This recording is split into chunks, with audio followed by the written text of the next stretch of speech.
came to think about gift economy from two directions. One was,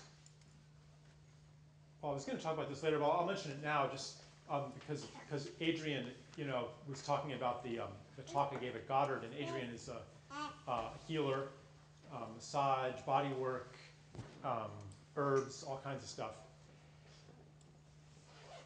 And so one of the ways I came to this, is that here I am offering work in the world, my writing and recordings, and sometimes I do one-on-one stuff too.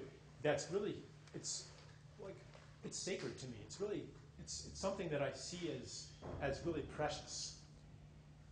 Like I feel it's something that's like a divine gift that came to me, and I'm supposed to use it in a sacred way. And so if I charge money for it, it doesn't quite feel right. To say, well, I have this gift that I've received, but you have to pay for it, or I won't give it to you. It seems like, this should be free. I should just be giving it away because it's too precious to sell. It kind of devalues it to sell. And so that's one thing I was feeling. And then the other thing is that any amount of money that I charge devalues it. It's too little. So any amount of money is too much, and any amount of money is too little. And I think a lot of people who do something that's sacred to them, like musicians, artists, healers, teachers, and it could be anything. It could even be like an engineer. It could be a builder. It could be a farmer, anything. Anything. If you do something that's sacred to you, then it somehow just doesn't quite feel right to charge money for it.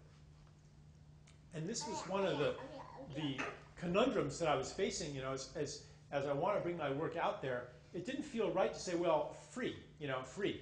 Because I'll also like to receive and need to receive.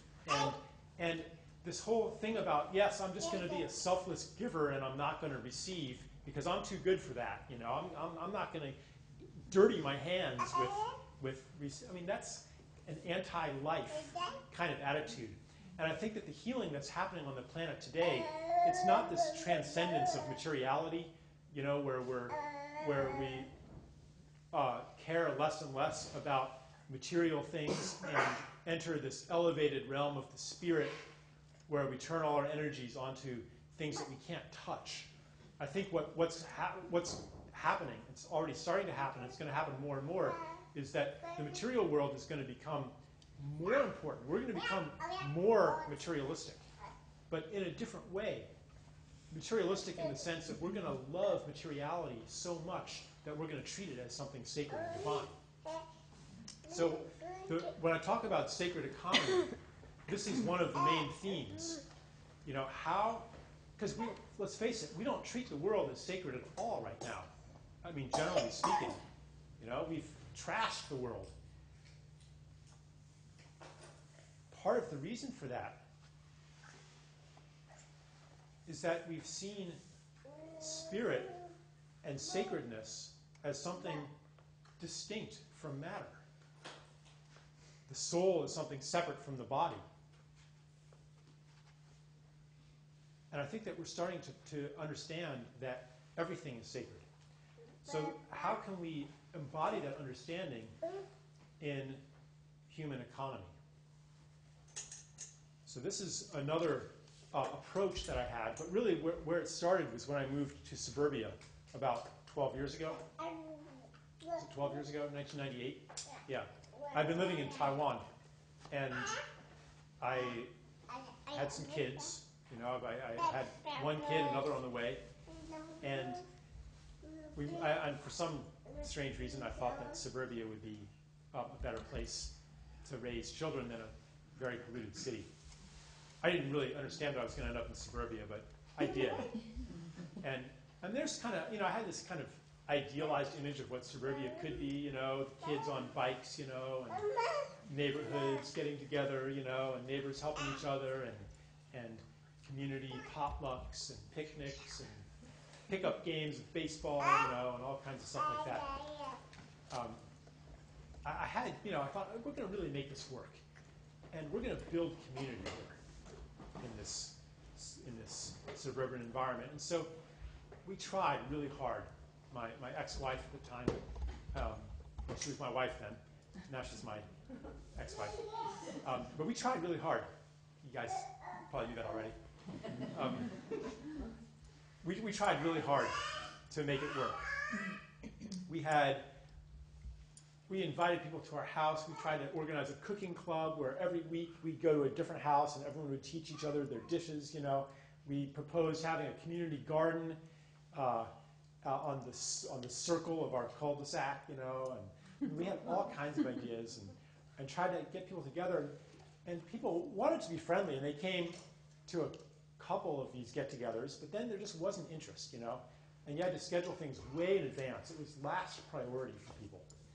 And when there was a get-together, the conversation was always really superficial, you know, and it just, there wasn't anything to do, really, and there wasn't anything to talk about. And I remember, you know, I would try to talk about things that I really cared about. And so, you know, there'd be 3 or 4 people, you know, in a little knot of people, you know, having beer, you know, and I'd come up, you know, and start talking. Hey, you know, we could have a community garden out there, you know, and then like, oh, I got to get another beer, you know. See, and like, I'd be standing there by myself, you know. And that would happen like 3 or 4 times in a row until I realized, like, what's going on here? And what I realized, like, and why was this different from suburbia 30 years ago when I was a kid? Like, there was a playground in this neighborhood that I lived in 12 years ago. And this neighborhood was several hundred houses, all of them young families, almost all, you know, with kids. So there were hundreds of kids living in this neighborhood. And that playground was empty almost all the time. No kids. When I was a kid, that place would have been packed. You know, and where are all the kids? Well, you know, they're at daycare, you know, they're at after-school activities, they're inside watching the television, you know, where are all the kids? And where are the people? You know, you never saw anyone outdoors. And why aren't we a community? Why are we just a neighborhood? And I realized that in these gatherings that we tried to inspire and tried to gather, there was an underlying sense of we don't need each other. We don't need each other. I don't need you for anything. I mean, we can try to be nice to each other, but it's not like, you know, an Amish community where, you know, I need you to build my barn. You know, I need you to milk my cows when I go to the auction. You know, I need you to do all these things. We didn't need each other for anything. We didn't need each other for childcare, even. Because all of our needs were met with money. We paid for everything. 100 years ago, there were a lot of needs that human beings had that weren't met with money. For example, the need for entertainment. All the old farmhouses in Pennsylvania had big piano parlors. You know, and after dinner, people would get together and play music and sing. And before recorded music became popular, you know, people everybody would sing, would be able to sing songs. And childcare, I mean, no one paid for childcare, you know, and we didn't pay for restaurants.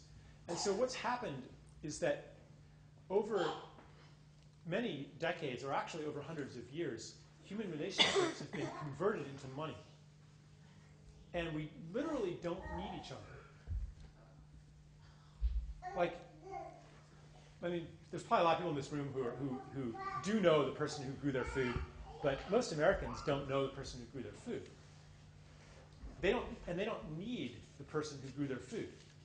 Some farmer grew it, but if that farmer dies, you can pay someone else to do it. You go to the supermarket and there's a checkout clerk who's checking out your stuff. If she dies, it doesn't affect your life at all.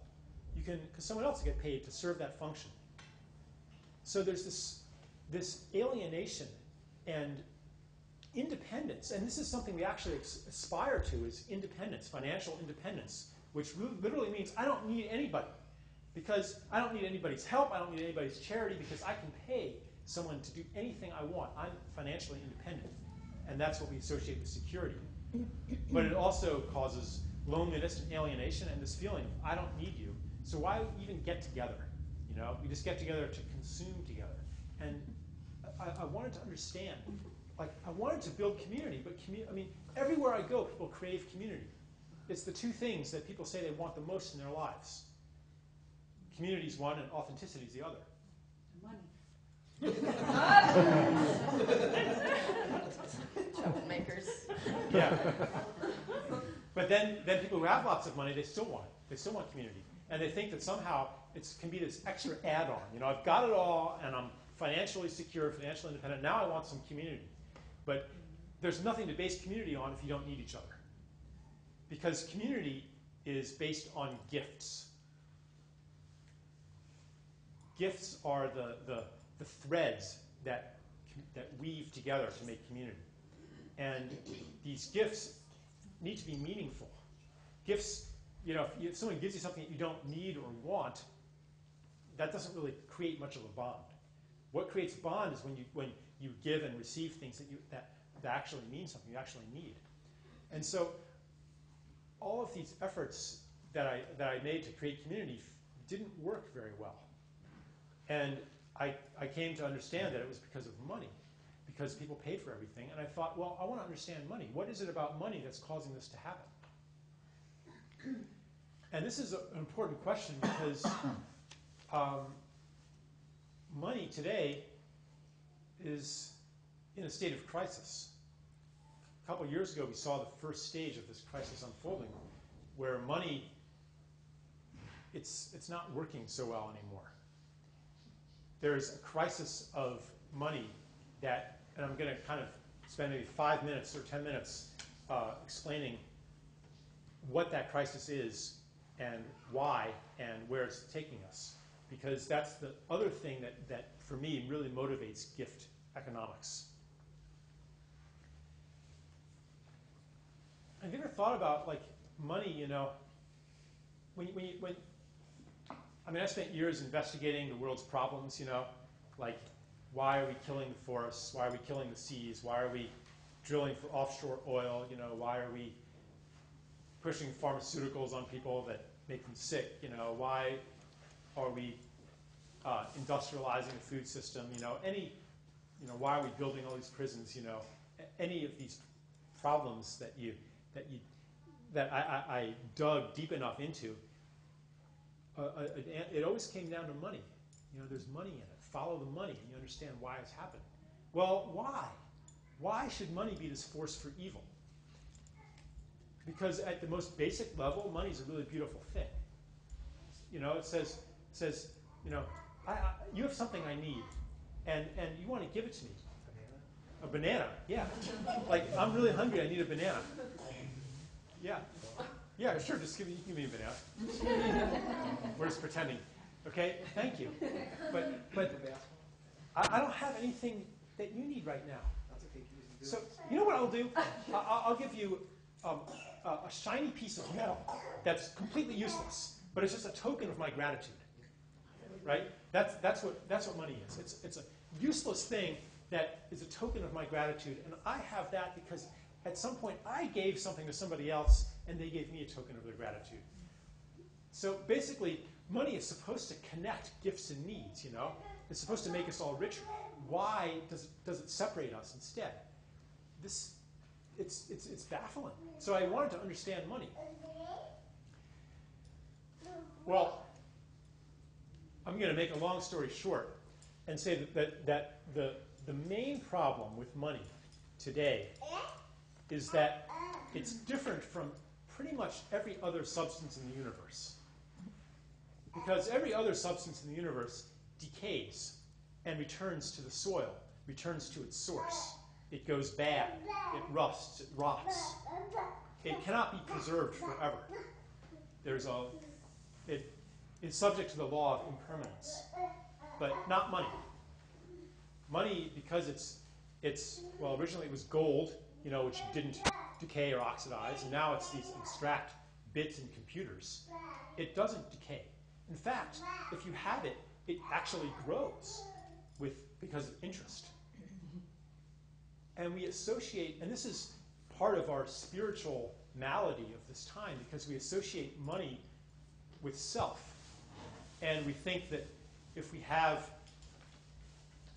more of money, then it's almost like, you know, well, like when someone takes your money and you feel ripped off, you know, you feel violated, you feel like something of yourself has been taken. it's associated with self. And so we associate self, which is impermanent, with money, which gives at least the pretense or the illusion that it can last forever, and that it can grow forever, and it can be maintained forever. Well, this is getting a little abstract. But, so the problem with money, sometimes I just wonder how much into these details to go. But I'll share just a simple story that Bernard Latier wrote in The Future of Money, a book he wrote about 10 years ago, to describe like what the problem of interest is in really simple terms. So once upon a time, there was a little town in Australia, and in this town, there was no money, but people used chickens instead to make exchanges, you know. So yeah, I'll give you, 3 chickens for that chair, and they would use chickens to buy and sell things. And well, it worked okay, but it was really hard to carry, chickens around under your arms, and it just wasn't that convenient. And so one day a stranger comes into town, wearing shiny shoes and a stylish hat, and he says, "You guys, there's a better way to do this. Here, I'll tell you what I'll do. He got a piece of leather, and he cut some round things and put a fancy stamp on them and said, here, each of these represents 1 chicken. And I will give them to you to use instead of chickens. And, you each have 10 chickens, and I'll give you each 10 of these things. But in a year, everybody has to return my leather rounds to me, but you have to give me back 11 as a payment for this service that I'm offering to you. You have to give me 11 back, not just 10.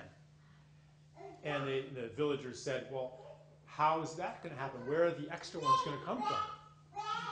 And he says, you'll see. Well, so what happens? 1 in 10 of them has to go bankrupt. And so they enter into competition with each other. And instead of helping each other out, as they used to, they're always trying to achieve their own interest at the expense of somebody else.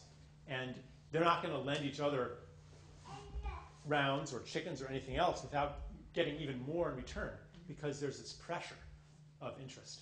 Now, so this story kind of illustrates why interest creates anxiety and competition and scarcity. But there's a chapter 2 here to this story, which is that, so he comes back in a year, and they say, a lot of us are having trouble paying you back. And he says, that's okay. I will issue some more rounds to anybody who can guarantee that they will actually be able to raise more chickens. So he's like a bank. Who is a bank going to lend money to? Not somebody who says, well, I might not be able to pay you back, or I'll only be able to pay you back as much as you lend me. A bank's going to lend to somebody who's going to be able to create more goods and services. So interest creates a pressure to always produce more and more goods and services. And almost every economist says this is great. This is called economic growth, and it makes us all richer. Well, where do these extra goods and services come from? To make a long story short, what's happening is we're converting nature and relationships into money. Because what's a good business plan? Is it a good business plan to say, I'm going to start a neighborhood child care co-op. So instead of paying for child care, we'll all do it for each other. And we won't need to use money for it anymore. Or is it, I'm going to open a child care center because people are getting busier and busier, and they're too busy to take care of their own kids, so they're going to pay me to do it instead. The second one is going to bring you money, not the first one. So what's happening is that we're converting the relationship of caring for a child into a service. When it's converted into a service, money is exchanged, and the economy grows. A forest is not a good until it's cut down and made into board feet. An ocean does not contribute to the economy until you take the fish, until you harvest the fish. For the realm of money to grow, we have to convert more and more of the earth into goods and services. and more of human relationship into goods and services.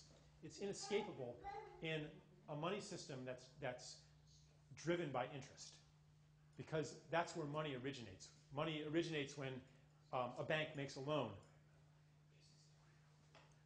It just, basically, when a bank makes a loan, it just writes a number into your account balance, and that's new money, just like the man who cut the rounds. But then you have to pay back even more money. So the amount of debt is always greater than the amount of money in existence. It keeps growing and growing and growing. So what's special about right now is that there's no more room for it to grow, because we can't convert any more of the earth into goods, and we can't convert any more relationships into services, because they've already all been converted. We pay for almost everything today. We pay for water, for God's sake. When I was a kid, I said, "Dad, what's Perrier?" And he said, "Oh, that's water for rich people that you have to actually pay for." And we all laughed at it, Little did we know that water would be the largest beverage growth category for the next 3 decades. We can't convert much more of the forests into money, into board feet, and into money. We can't convert much more of the ability of the atmosphere to absorb wastes into money. That's another thing, right? We can't convert more of the oceans into money. We're running out of things. There's no more room for money to grow. There's almost nothing that we don't pay for today. This is what underlies the economic crisis. Because when there's nothing more to convert into money, when the economy can't grow anymore, then indebtedness grows, polarization of wealth grows, and the system just falls apart. So, the demise of money, and it's just kind of happening in slow motion, gives us an opportunity to do things in a different way. No childcare. I mean, this is a really unnatural situation, Like if we were like sitting in the grass and the kid was like, pulling grass and stuff, he'd be so happy right now. So yeah, the demise of money, well, it's a good thing, right? If you think that you would like to not pay for everything, but do things for each other, and actually need each other again. As I noticed, Vermont actually has a lot more real community than pretty much anywhere else in America that I've been. But even here, I'm sure that you remember a time when there was a lot more. Because there's this relentless pressure, to convert, to make money. I mean, there's this, almost everyone is under some form of debt pressure, even if you have no debts. Most things that we buy, the price is mostly because of debt. Your rent, if you rent something, like the largest component of the rent goes to pay the landlord's mortgage. Interest is a hidden charge in everything that we buy. So, we're driven to make money and to convert the world into money. And the fact that it's not working very well anymore, that the system is breaking down, gives us a great opportunity to try something new. Also, trying something new actually hastens the collapse of money. Because if you take something away from the money economy, that gives less food for the interest machine, for the money machine. It basically, you can look at it as this big monster that has to either grow or die. And if you give it less food, then it can't grow much more, and it has to die. So if you do start like a neighborhood babysitting co-op, or a food co-op, or any kind of gift network, you're saying, I don't. On the personal level, you say, well, I don't need as much money anymore because I'm getting my needs met, some of them at least, from my community. And you're actually causing economic degrowth when you do that. Anytime that you grow your own food instead of buying it at the supermarket, you are shrinking the economy. Anytime that you do anything for somebody for free that they would have to pay for otherwise, you're shrinking the economy. And you're contributing to the recession. And you're making it harder for debt to be serviced, ultimately. and you're going to make the pyramid of debt collapse just a little bit faster. Anytime you prevent a wetland from being paved over and converted into a housing development, you are slowing the economy. And you are creating wealth that is preserved.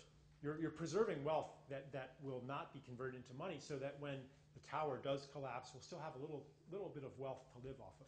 So it's really important. Okay.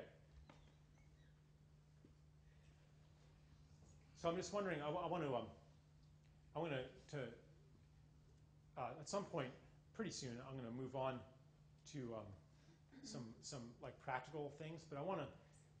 I kind of did this scattershot thing, and I want to just make sure that there's not like any, this doesn't add up, or if there's any question that's really burning to be asked right now, or maybe even just a little curious to be asked.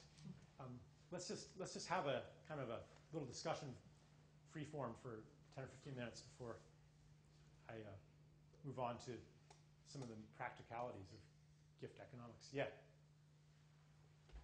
How do you see, or where do you see the phenomenon that started roughly in the 1870s of corporate? And it's grown from then to what it is now. It's gone through a number of transitions of growth. How does that fit into what you're saying? Corporate growth? The phenomenon of corporate thinking and corporate being. How does that fit into this? Well, I mean, I guess a corporation is from this perspective, it's just an advanced technology for the conversion of wealth into money. So, because I mean, the way corporations are set up, there's the individuals don't take personal risk for the losses of the corporation. So,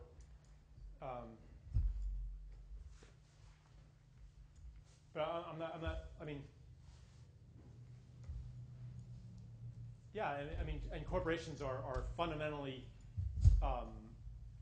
driven to maximize profits. I mean, in many cases, legally required to maximize profits, because that's what it means to serve the shareholders. And so, even if you have like a really altruistic corporation, a CEO who really wants to do good, he still can't, because of the system that the corporation's embedded in.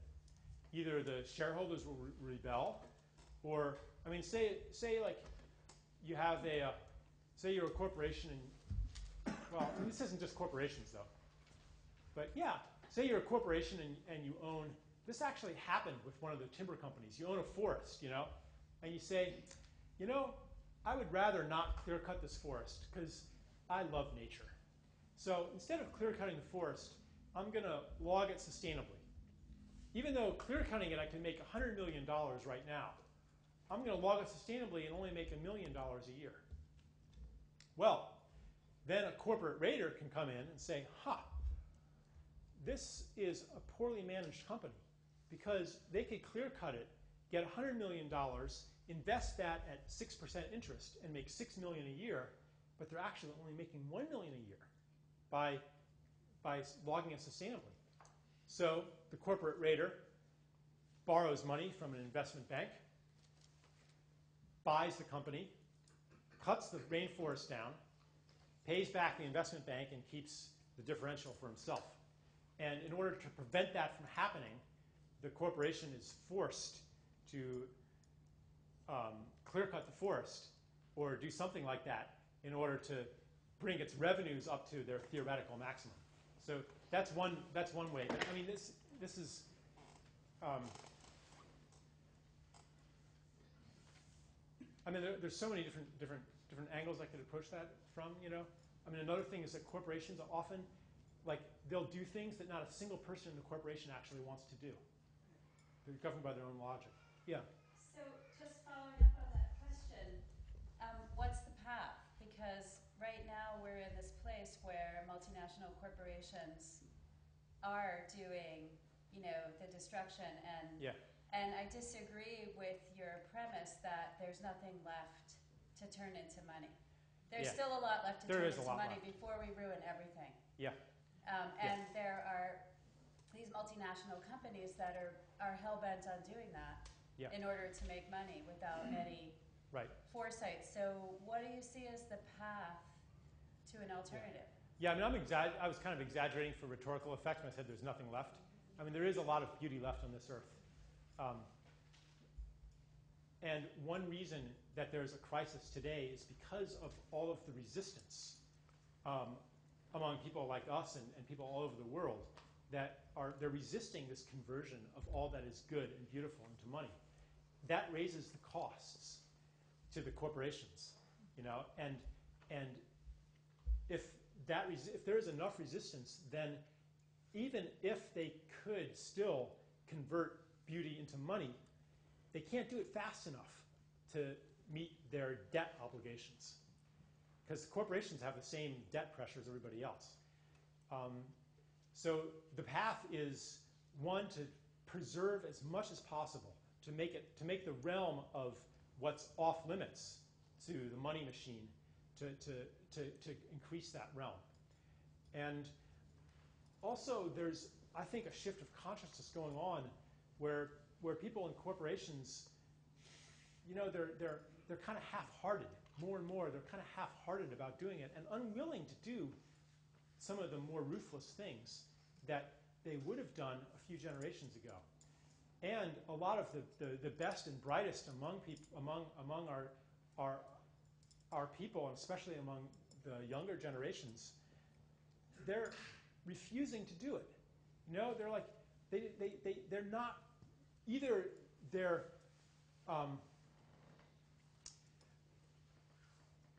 consciously choosing not to participate in the machine and saying, no, I'm not going to contribute to this machine that you know, chews up beauty and spits out money. I'm not going to do it. I oppose it. I refuse.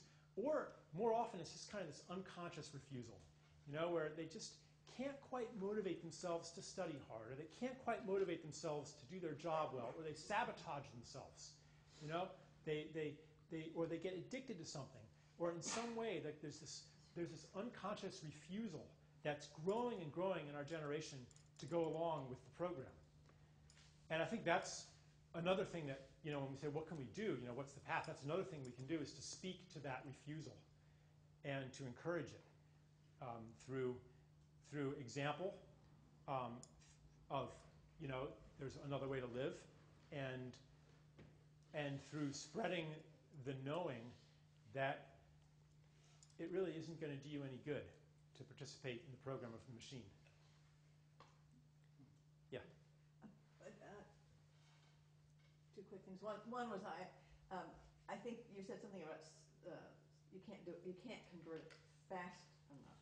Yeah. You can't convert, and it seems to me that yes, there's plenty left, but I do think the speed with which it can be converted is one of the things that's not making it viable anymore, which is why we saw the bundling of mortgage debt as an investment package. They invented something that hadn't existed, that was outside SEC, because there wasn't anything they could do that was fast enough available today. Right. And that's what Right. they need. I mean, it's moving so Right. fast now that it has to be something immediately available. Right.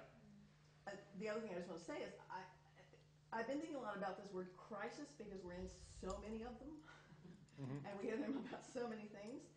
And I'm thinking that it's not a very accurate description of what's actually happening right now.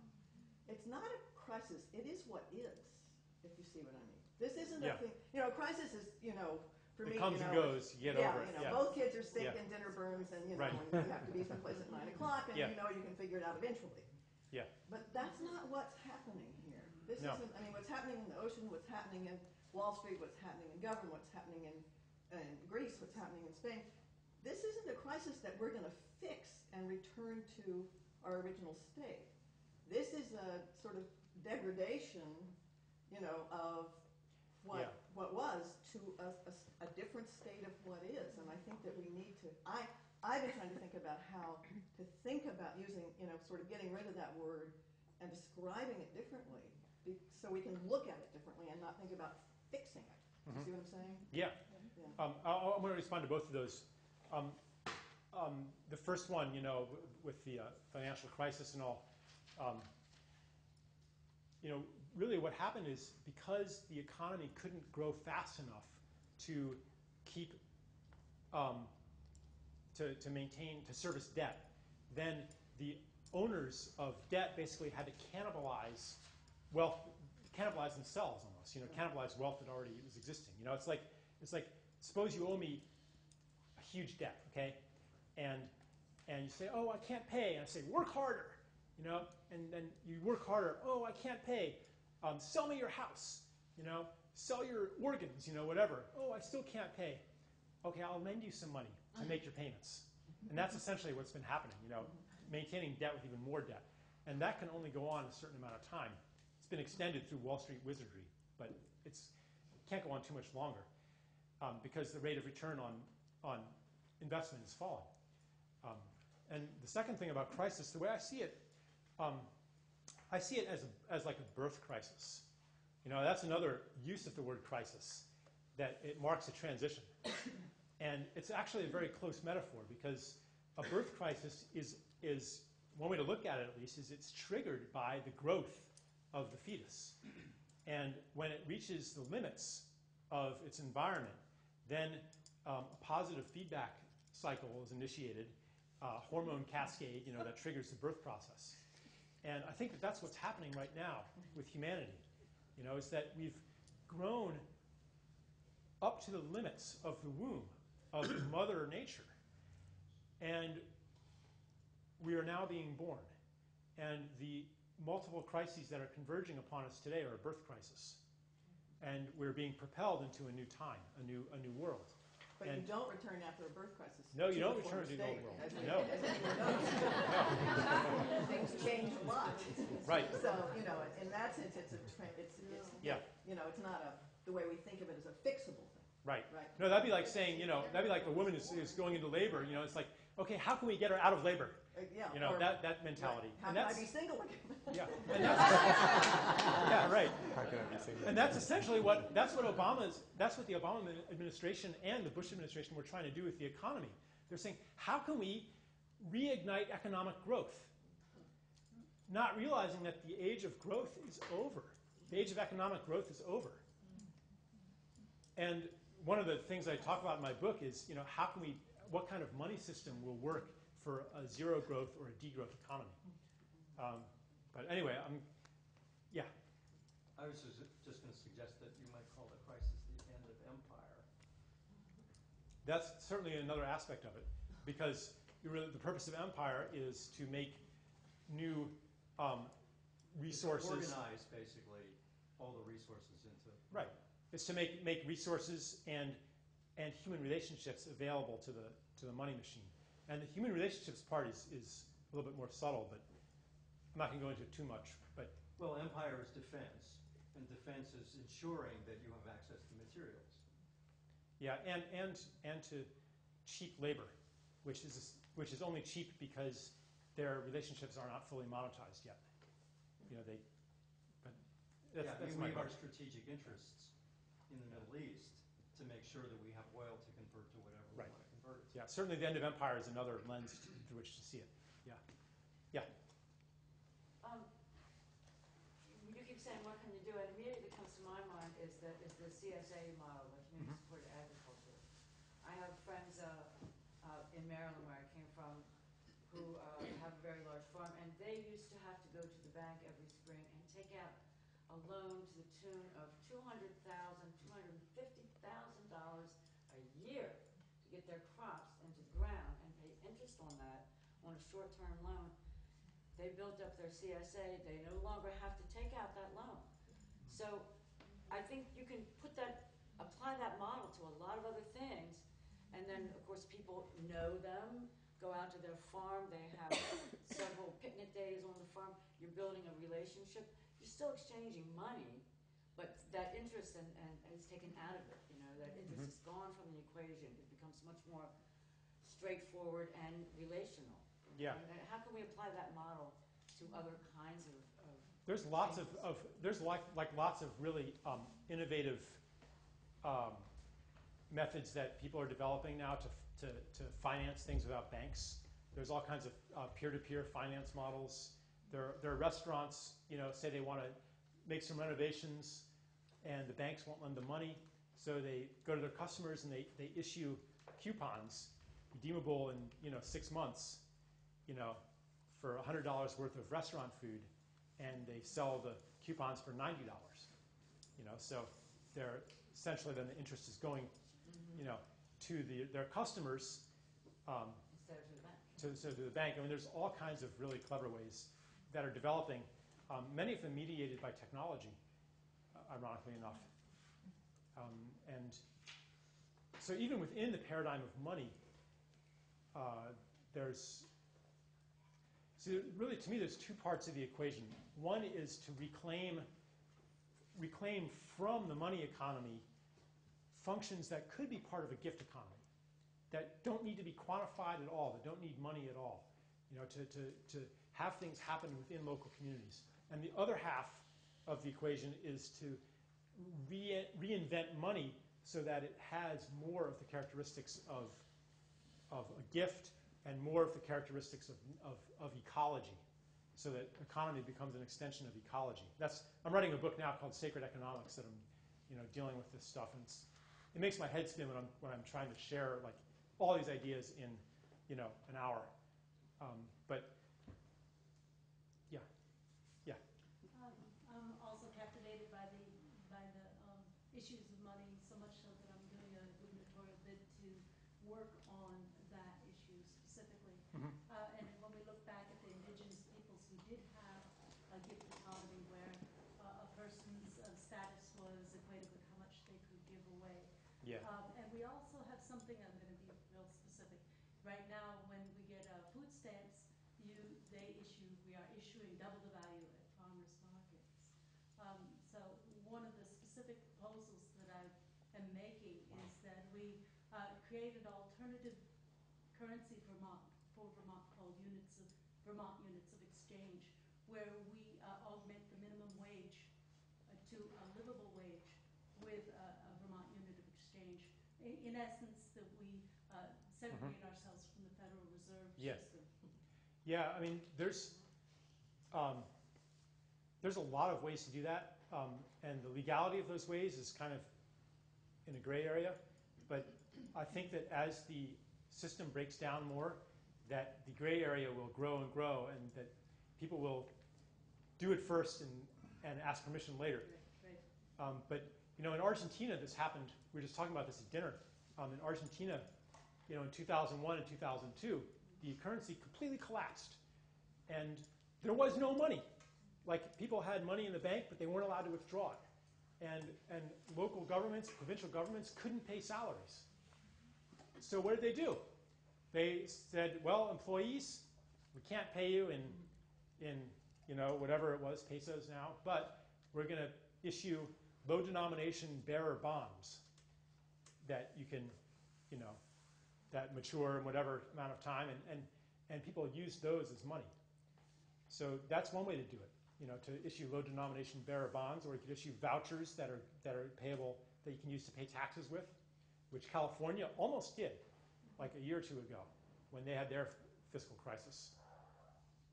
So, on that subject, if you ever search like the Banknote Reporter archives, you'd find articles about various communities here and abroad where they do that. I don't know who was speaking about the currency. yeah, the thing is, though, If you need more case studies, we're saying Banknote Reporter would be a good. like most local currencies,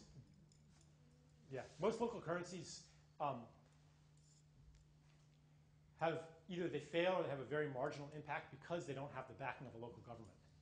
But when the local government says, steps in and says, we accept these for payments of fines and fees and taxes, oh boy, then all of a sudden people are very, very happy to accept them and to use them. Yep. That's the key. Yeah.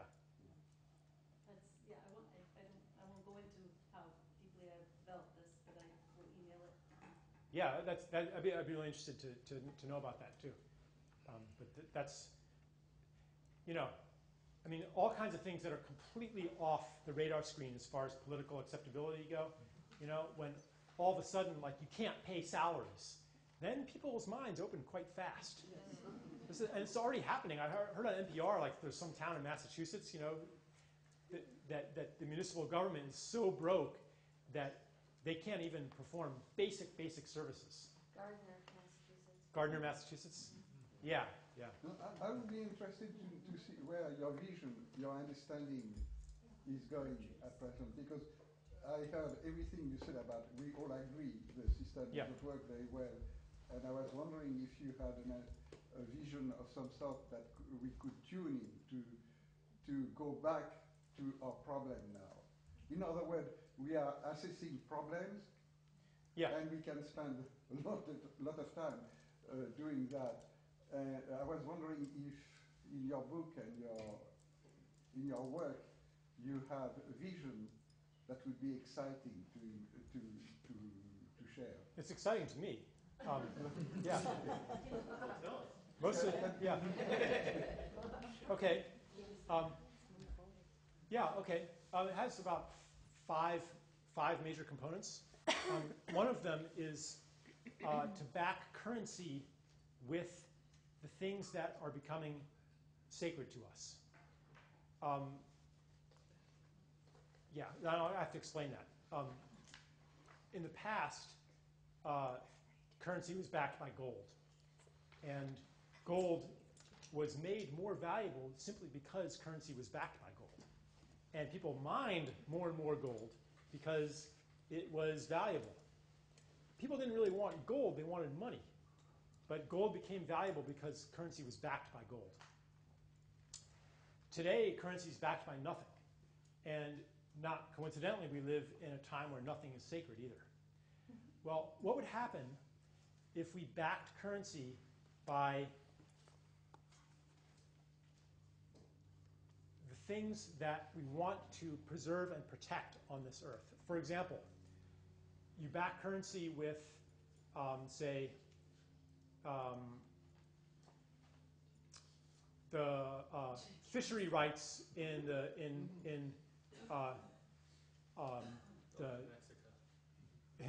right. Yeah, fishery rights in the the fishery. What's it called? The Nova Scotia. Yeah.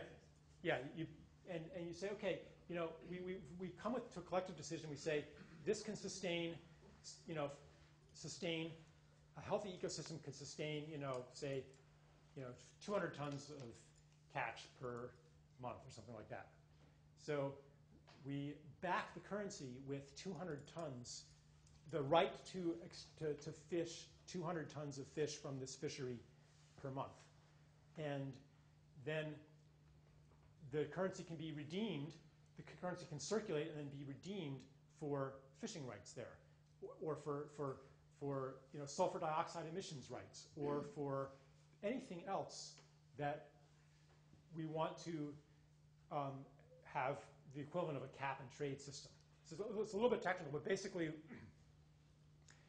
it's to back money with beauty, money with ecology, money with and so just as when money was backed with gold, we wanted more and more gold, if money's backed with these positive things, we're going to want more and more of those. And it's also part of a story of value. Money is at essence, it's a story, it's an agreement, that says we were going to use this thing as a medium of exchange. We all agree that this is valuable. That's why it's valuable. And the story of money today is breaking down. That's why, Ben Bernanke's pronouncements have less and less effect. And at some point, when the story completely unravels, all it is pieces of paper. All it is data in a computer. I mean, really, like, if the agreements that create money disappeared, Warren Buffett would really be no richer than me. I mean, all of his investments are just bits in computers. So it's this, and today we're transitioning into new defining stories that we use to create our world. Anyway, that's one piece, is to back money. And there's other proposals out there that are similar, like there's proposals to back money with energy, with oil. But this proposal would be to back it with oil that's still in the ground. And keeping it in the ground there would be then an economic incentive to keep it in the ground. So oil in the ground is gold in Fort Knox. Right. Yeah. Right. And you could back it with gold in the ground too. See, right. So, and then we would only, then basically we're saying, you know, we're only going to pump this oil out if that is more valuable than the money, because to pump it out, you have to redeem the currency for that oil. You know, so it's basically it's a way of internalizing external costs. And Which you know what? Buffett has figured that out. He just had a huge investment in the railroads. So, Interesting. Yeah. But anyway, so just, I mean, I could spend like hours answering this question that you asked, but one piece of it is to internalize external costs through the currency system. Another is to have negative interest on bank reserves, which is also known as demurrage, which allows money to be created and to circulate without having to have growth and without polarization of wealth. Another piece of it is... Could just slow down just a little bit. Say That- a few more sentences about that. Okay. Define demurrage. Yeah. Demurrage is the negative of interest.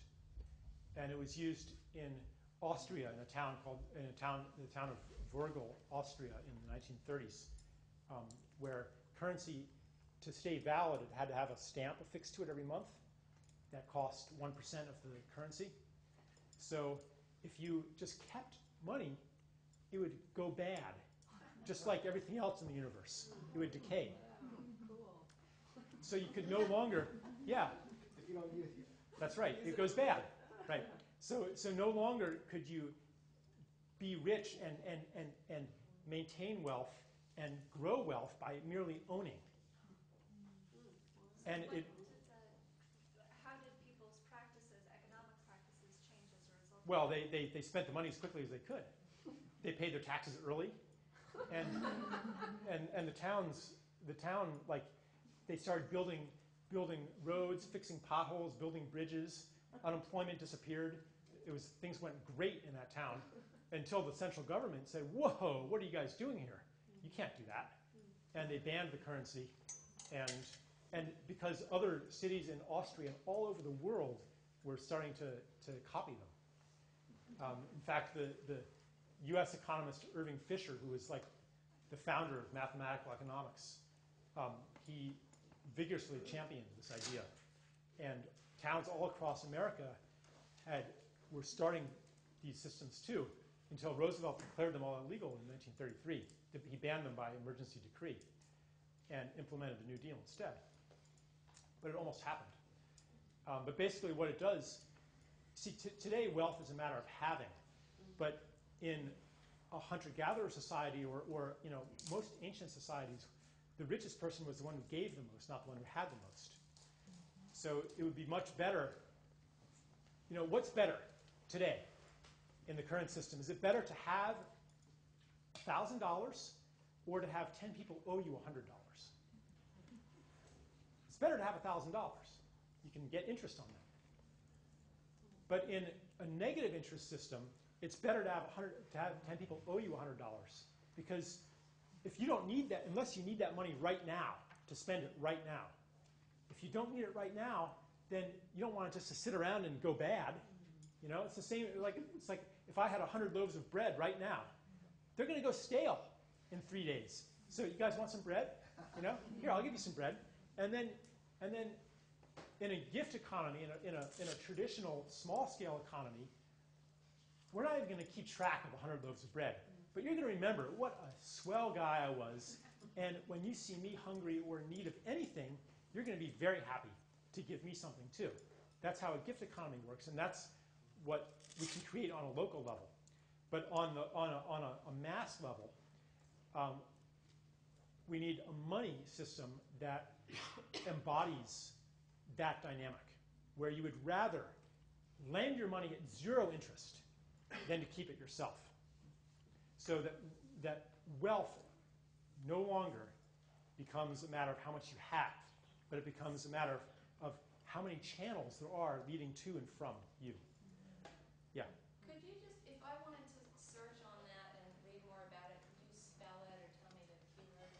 Probably the best is Demurrage, Demurrage.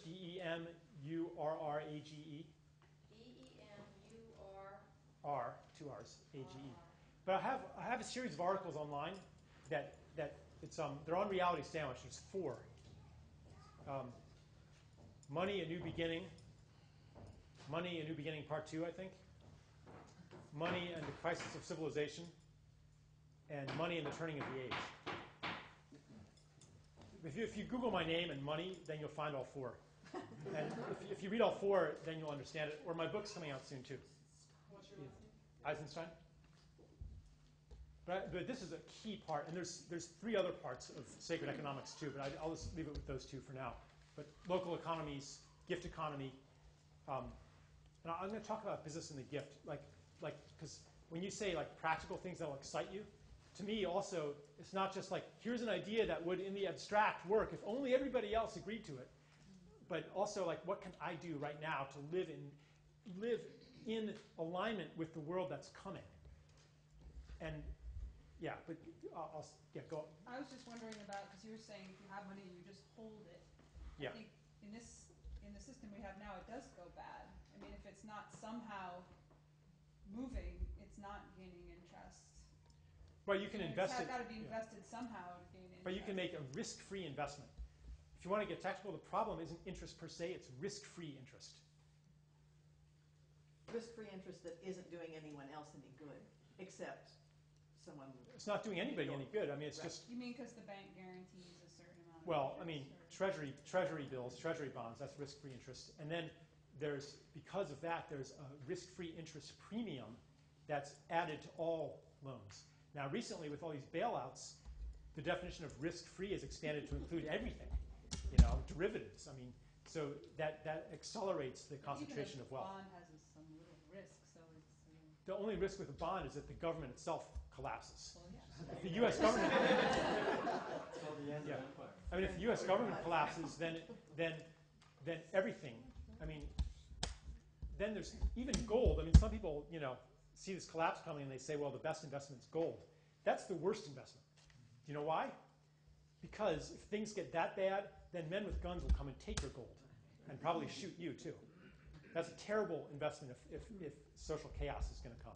The best investment is to give away as much money as you can to your community. That's the best security. Yeah. I'm wondering how many people here have ever tried leaving money anonymously places like leaving $20 in the bathroom and walk away, and found that the magnetism that creates, because we're all doing this, and when you do the opposite, that something unexpected comes back in greater value. There's this ideal of anonymous charity, and I think there is a place for anonymous charity, which basically, because any gift creates a bond. Okay, so if you're giving within a community and it's not anonymous, you're creating a bond within that community. If you give anonymously, then you're creating a bond with the entire universe. But I think, and certain religions have these ideals of completely anonymous charity, and generosity that the person not even supposed to know that they received anything, And I think that there's a place for that, but I think it's actually today it's more important to give within the witnessing of a community, because that's what binds a community, creates and binds a community together. But I think that a portion of our generosity should also be universal. Also, money is, do you see money as rather than a noun, as a flow of things? So I'm concerned when you say that it should be back to some commodity like the value of the Georgia Straits. Can it not just be like the way, I'm sure you've studied the colonial script, Yeah. Can it not simply be a system of trust where we agree that this piece of paper or whatever we use will use, Yeah, I mean, that would work too. But the reason that I like to do it this way is because it's important to internalize these external costs. So that, for example, like why is a head of lettuce from California so cheap right now? It's because it doesn't include the cost of all of the costs that are put onto future generations. It doesn't include the cost of the oil spill. It doesn't include the cost of the pollution, right? if you internalize those costs, then that head of lettuce is prohibitively expensive, right? So, I want to find a way to do this, and it's just a really neat, elegant way. And also, because money is part of our story of the people and our story of the world, I like to imbue it with what we hold sacred. So, but yeah, I mean, you could just have a pure fiat money system, like the colonial script Right, or the without greenbacks. interest, without that pressure of the interest, Right. and just to Right. create more Except, exchanges. right, but you do also, I think you need actual negative interest of some sort, because if you have just zero interest and 100% bank reserve system, like Stephen Zarlinga proposes, then you have the same like deflationary problems and concentration of wealth problems. But it gets really complicated. But it's in my book. But I mean, that solution is a vast improvement on what we have today, but it can get better. How is inflation not negative interest? Inflation is very, very, mathematically, it's almost identical to negative interest. But the problem is, how can you create inflation? Printing money back by now. Because, I mean, the government's tried to create inflation by increasing the amount of base money, but it hasn't worked. Because reserve currency. Once it's no longer reserve currency, it changed everything. I'm just, Speak up, please. I think that inflation is not what it should be because the United States has the reserve currency, and once that is no longer the case, which is what they're working on, that's when we're going to see inflation as a real negative interest. I'm just wondering how you deal with that in the book, because I've read your stuff and I agree with everything you say, so I'm just curious how you... Yeah. I mean, inflation is, an equivalent solution to negative interest. I mean, there's some, there's some differences. Like inflation hurts people on a fixed income, but negative interest currency actually is it's helpful to people on a fixed income. And the other problem is, okay, yeah, inflation is equivalent, but how do you make inflation happen? Most ways of making inflation happen, well, I'm not going to, I don't want to get into the details of it right now, because that's in the book too. Not happening now because the velocity of money is so slow? Right.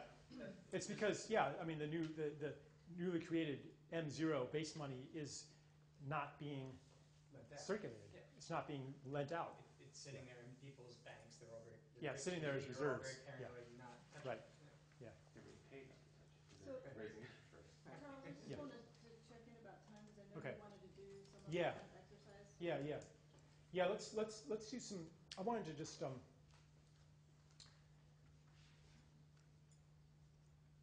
just to get practical and personal. I mean, there's really too many people to do that particular exercise, so I'm going to describe it and invite you to organize one. We could pair off or something. Okay. All right. There's two. Okay.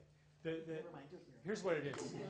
This is invented by a guy named, or popularized by a guy named Alpha Lowe out in California.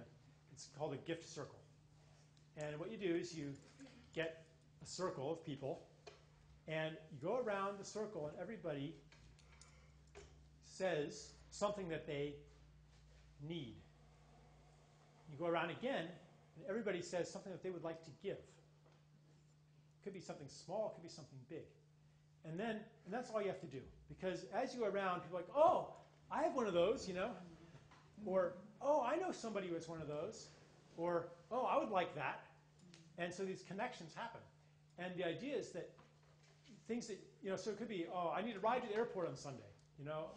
I need to borrow some power tools. I need someone to fix my car. I would like to fix someone's car. I would like to take care of people's kids anytime they need it on Saturday. I like to cook. I would like to cook meals. I would like to do landscaping work. There's all these gifts that no one knows about because we don't have community, and we don't have this matrix of stories that informs everybody about what people have and what they need. So you make a circle. You share these things that you need and that you want to give, and the connections just happen by magic. And you meet every week. And maybe some people come some weeks, other people come other weeks. But eventually you get a sense of what people are contributing, what people need, who can do what kind of thing. And Alpha says that people in his group, they're saying, like, I don't even know how I lived before we had this gift circle. How do you spell his name? Alpha, A-L-P-H-A, Lo, L-O. And yeah, he has a YouTube video on it and stuff. It's I tried to start one in Harrisburg where I live, and it hasn't gotten off the ground yet because people are so financially independent, that the things that they mention in this gift circle aren't really that important to them. They're not important enough that they're going to make time on their Wednesday night to come and do this every Wednesday if there's some schedule conflict. But I think over time, especially as the economy continues to go down, people will be happier and happier to find ways to meet their needs without money. So that's what this does. Yeah. Michael Rupert was here a few weeks back, and he supposedly is doing a skills inventory by zip code. But Yeah. I don't know how you access it, and I don't know that it's up yet. But it was There's another one. It's called Neighbor Goods, like neighborhoods, but neighbor goods, and you can. And it goes by zip code. And Why couldn't you just do a sign up sheet at the co-op? I need and I can. yeah, but something special happens in the circle. Right, but you're not going Yeah. to be able to do it every week. Yeah. So that's everyone's excuse. But Yeah. So let's ask the question. Can we ask the question in the room? Who would be interested in having a circle maybe that gathers every week or every other week? or once a having month. gift? What about if we Once- start No, you once got a to do it every month week. as a start? Yeah, every week, but you can't make it every week. Well, let's do it once a month. Once a month. No, but see enough because if you do it once a month, then if you can't make that one, then you're out of it for too long. But if you do it every week and a third of the people come each week, but you have 100 people, that's perfect.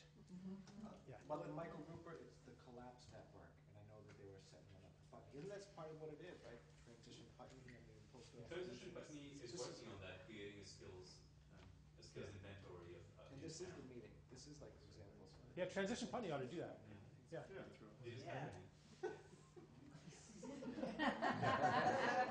But so I would like to ask the question in the room: who would be interested in such a thing, in a gift circle in Putney? Pass a piece of paper around. Well, I'm assuming that everybody is on the listserv, and if you're not, you can sign up the sheet. If you're not on the Transition Putney listserv, we have another sign-up sheet over here, and we could get your name, and you'll get emails about our events like this one, and we could perhaps coordinate a gift circle. That sounds like a really great idea. And Yeah. that was not the first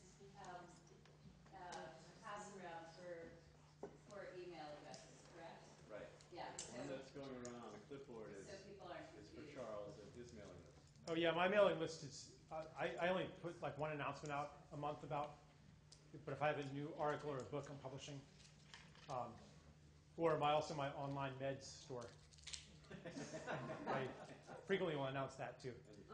Viagra, all kinds of stuff like that. That's how I support this work. Yeah. I'm just curious in this room, to kind of think about how the gift economy is already working in our community. Like in the last week, how many people in this room did something in the gift economy? Like I'm just thinking about, I was organizing dinners for a friend who just had twins. I handed that off to Meg last week because I got busy because my mom broke her leg. It's like, so then I was there helping them. I'm just wondering if people can think, like even the last few days, who did something for somebody for free as a gift economy? Yeah. Yeah. It's kind of like we can do the gift circle, but these circles in this room is probably going around, and it's maybe more about, I don't know, organizing it in a way that maybe the burden's not falling on the same people. I think it's just we're really in a time of where because the old model is breaking down, we're in a time of experimentation, and trying out lots of things. Like all these experiments in local currencies, I think are really important, even if they don't. Most of them don't end up, really taking root. We're trying stuff out, and this gift circle. I wanted to say one more thing about trying it out and in my own economic life, because I started out talking about how it didn't feel right for me to charge for my stuff, but I still need and like money because I can do cool stuff with it and give it to people and buy things I like and take trips to Serbia where my fiance lives. And so what I ended up doing is I said, okay, it doesn't feel right to charge money, but it feels right to accept money. So I'm going to offer it as a gift and then accept whatever gifts come back in return for my gift without specifying what they are. Because really a return gift should be motivated by gratitude, not by compulsion, or it's not a gift. And how is somebody going to know what their degree of gratitude is until they've already received the gift? So like say if someone calls me and says, hey, we'd like you to speak at our conference, what's your speaker's fee? I say, well, I ask that you pay my expenses, and anything beyond that, whatever gratitude moves you to pay, I would cheerfully accept it. But it's up to you. And sometimes they're not too comfortable with that. Often they'll say, well, we'll just pay you our normal fee. But other times they're like, wow, that's great, And probably I end up getting more sometimes. I don't know. I mean, I don't do a whole lot of this, big conference speaking, but occasionally, I'll do it. My stuff online, like recordings, my book, The Ascent of Humanity. It's also a voluntary payment, to pay whatever it feels right to you. And it feels good for me that way. And there's many people pioneering this particular business model today. There's my friend out in Berkeley, California. She runs the Karma Clinic, which is exactly this model. You come in, and at the end, instead of a bill, you get saying your visit was paid for by other people who have been to the Karma Clinic, and if you would like to make it possible for others, your donation is cheerfully accepted. And the clinic's working. I mean, she's... Yoga for the People. Do you know Yoga for the People? It's a national movement now, and it's in Manhattan, and it's working in Manhattan, which is... Panera Bread has a restaurant now where you pay whatever you want. Panera Bread.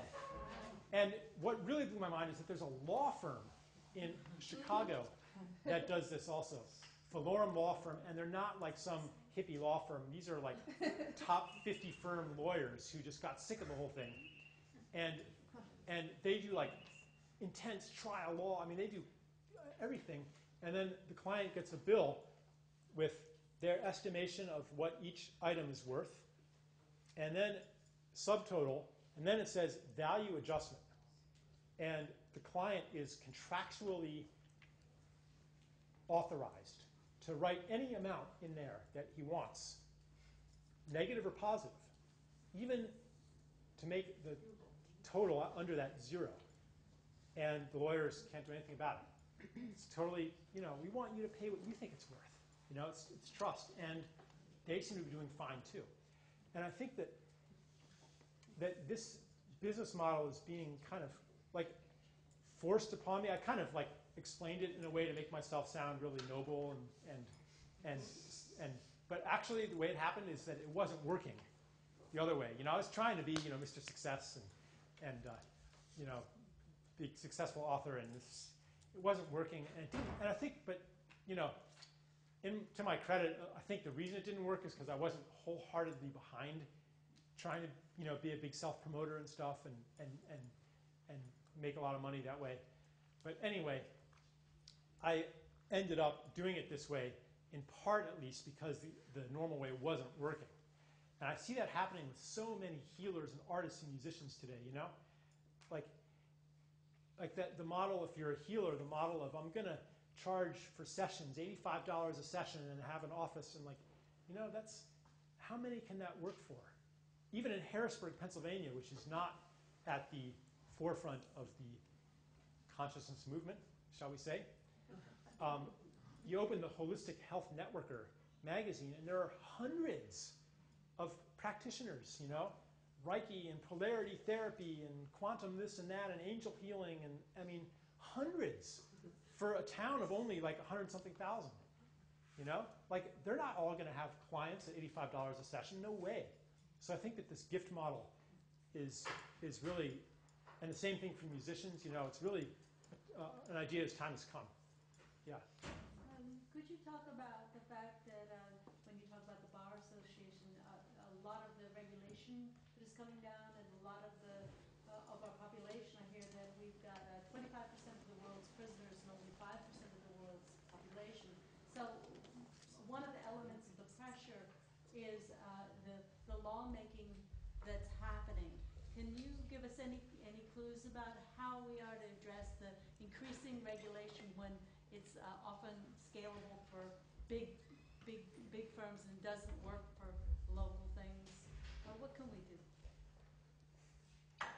I don't know. I'm not like one of those people who's really good at dealing with authority, you know. But I do think that there are, you know, everywhere I go, I meet beautiful people. People who like really want to do the right thing and the beautiful thing, in corporations even, you know. And Gandhi said, speak to their reason and conscience. Yeah, here's an answer to that. I know a guy in Germany. He's beautiful man. And he's starting an eco-village, you know. And basically, the way he wants to build things violates every law in the German, you know, building code, you know. So he needs to get exceptions for everything. And he goes to the bureaucrats, and they say, well, that's impossible, verboten, you know. And he says, well, what does your heart tell you?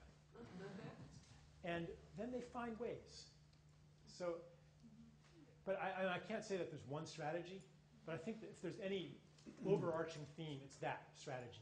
To look that person in the eye and know that they want to do the right thing, and then to give them a way to do it. There's one more thing I can mention about that. There's this concept called strategic questioning. Has anyone heard of that? I heard about it years ago from the same person who told me about NVC, nonviolent communication. It's one of these, but basically, it's a way of asking questions that gives the other person the power to do what they actually want to do. And it opens things up. Strategic questioning is what it's called. You can Google it and find it. Thank you. Yeah. So we were supposed to end at 8:30, so I do want to respect that. So what I'm going to do is I'll hang out for a while. I have books for sale. The cover price is $25. If you want to pay more or less, you may.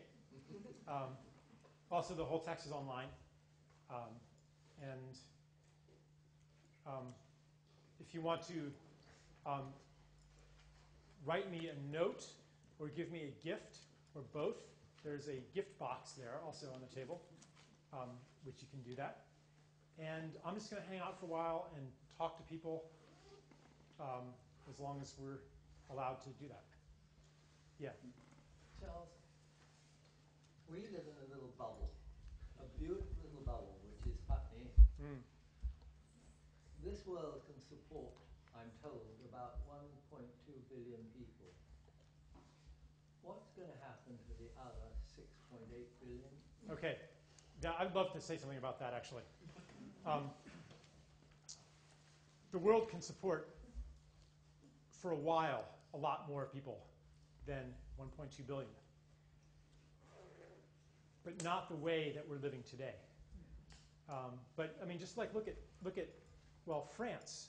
France uses 1/2 the energy of the United States per capita. But last time I noticed, the quality of life is pretty good in France. Japan also uses 1/2. India uses what, 1/10 or 20th? And people suffer there a lot, but it's not because they're not using enough energy. You know, it's because of, well, lots of things, mostly for our supposed benefit. But also, you see, if you look at, I mean, it's not just the population and the carrying capacity of the Earth. If you really study deeply any of the big crises that are afflicting us today, you realize that things are much worse than all but the worst doomsayers say. If you really start to learn about just how bad the condition of the forests is, You know, it's beyond hope. At the rate that deserts are increasing, it's beyond hope. At the pollution that's already, the toxic waste that's already buried, you know, and the things that have to happen politically to reverse the course of this planet are so far off the radar screen that they're not even being proposed. They're not, much less being voted upon and defeated. You know, I mean, they're not even being voted on and defeated. They're not even being proposed. So what we need really is miracles. And what's a miracle? A miracle is something that is impossible from one way of looking at the world, from the way that we're in, but possible from another understanding of what reality is. For a Stone Age person, a freezer would be a miracle. Like, this cannot exist. What we consider possible today is based on a scientific reality, a story of science, that we are essentially discrete, separate beings in an objective universe. And this story is one of the deepest stories that's collapsing in our time. And from this story, our entire civilization is built. You know, if we're just a separate being in an indifferent, hostile universe of force and mass, then we better control it, we better dominate it, we better expand the human realm and master the universe. So this program it's reached its maximum in our time, and it's falling apart. It's not working anymore, and we are abandoning it. That's why the Tower of Babel is on the cover of my book. So from the new story of self that's emerging in our time, which is the connected self, and which is growing from the realization of our connectedness, and not just the intellectual realization, but the felt realization that you know, we look each other in the eye and we see that we're not actually separate beings, and we have experiences that might be considered miraculous that show us that we're not these discrete separate selves in an indifferent universe. From this new sense of self and new story of self, the realm of what's possible is expanding. So to return to your question, how do you feed 8 billion people? You know, there are, I hesitate to call them technologies, but paradigms of energy and agriculture and ways of living that could feed a lot of people. Some of them are quite mundane. Like, what would happen if everybody, instead of having a quarter-acre or half-acre grass lawn, planted yams and potatoes? I mean, you can grow a lot of food, you know, in a suburban lawn if you wanted to. But also, you know, things like biodynamic agriculture, you know, and some of these things that are considered impossible from the scientific paradigms and stories that still dominate our understanding of what's realistic today. They are, in fact, possible. My brother, who is a farmer, he read this story about a biodynamic farm in Germany somewhere, and the farm sent a soil sample and their climatic data into the University of Heidelberg or whatever, where the professional agronomist analyzed it and returned the report to the farmer and said, this land is unfit for agriculture. And that report was accompanied by these photos of this bountiful, these incredible fields, you know, just laden with fruit and vegetables, you know. But that scientist was, you know, not in a story of what is that would enable him to believe that burying a cow horn full of quartz crystals was going to affect the way the plants grew, you know. But I think that and this is really important, you know, it's not just like this technocratic attitude of, you know, how can we re-engineer money, what should we do, you know, it's also a spiritual, I don't like using the word spiritual very much because it makes it seem like matter isn't spiritual, but it's a shift of consciousness, you know, where we experience ourselves as different and experience the world as different from what we've experienced it, and our understanding of what's possible grows.